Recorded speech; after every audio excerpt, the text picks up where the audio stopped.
Contos de Terror apresenta The Circus of Nigtmare.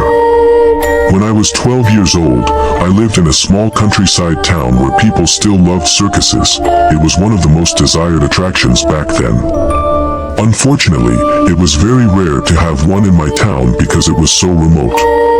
But one day, while my family and I were having lunch, a car passed by with a loudspeaker announcing, "Come. Come. Today, the only presentation of Circus Souza in your town. Enjoy it today at 8 o'clock in Augusta Street number 198. My sister and I immediately asked our father to take us to the circus because we had never been to one before.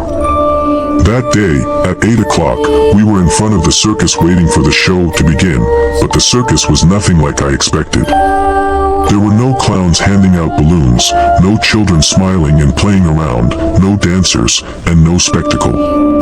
What I saw was a horror show, children being tortured, animals being killed, and what scared me the most was a clown who always stayed in the corner of the stage, looking directly at me with wide eyes, heavy makeup on his face, wearing worn-out clothes, holding a bloody knife in his hand.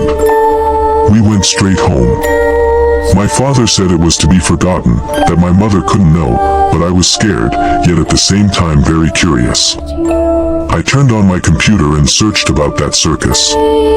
Everything I found said that the circus had caught fire during a performance and that everyone who worked there had died, but even so, there were reports that it still operated with the same staff and that anyone who ever went to that ghost circus didn't live more than a week.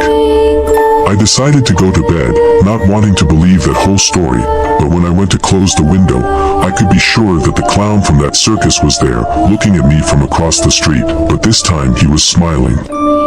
I got scared, ran, and lay in my bed, covering myself with the duvet up to my face. When I started to hear footsteps inside the house, I heard screams, but even so, I lay quietly in my bed. He killed my entire family, my father, my mother, my brother, without exceptions. I don't know why he did that, but I know that to this day, I'm afraid to close the window because I still remember that circus, all the performances, especially the macabre smile of that clown and his bloodthirsty gaze. After telling this story to my friend and saying goodbye to him, I went to bed, but then I remembered that I had forgotten to close the window. I got up from bed and went to close it, but guess who was there, across the street? The clown with that same bloodthirsty gaze, smiling at me.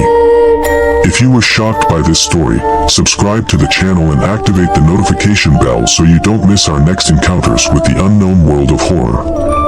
And don't forget to share with that brave friend of yours so we can explore the unknown together. See you next time if you dare.